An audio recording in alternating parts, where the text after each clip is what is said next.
La traversée ici peut durer des minutes. Impossible pour les piétons de se jeter à l'eau. Devant cet énorme cratère rempli d'eau, même les automobilistes éprouvent des difficultés.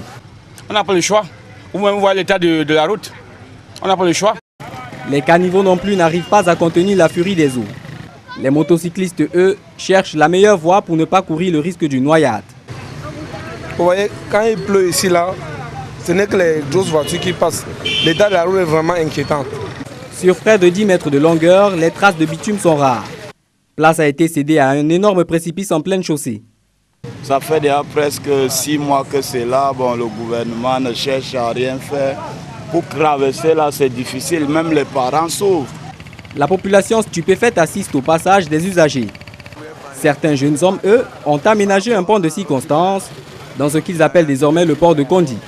Nous, ça ne fait pas beaucoup d'argent, mais ça nous encourage à mettre les planches pour qu'on aide un peu la population. Là. Attention, il faut ralentir la vitesse. Qu'importe, puisque...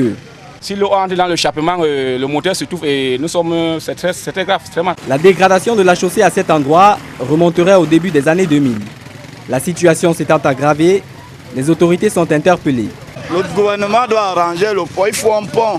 Parce que même si on arrange le goudron là, au moins de 3 mois, ça se casse. Donc il faut automatiquement un pont pour que les gens circulent facilement. Prions seulement Dieu que le nouveau maire puisse arranger la route pour que la population soit vraiment en sécurité. En attendant la réhabilitation de ce tronçon routier, le pont du Kondi demeure sous les eaux.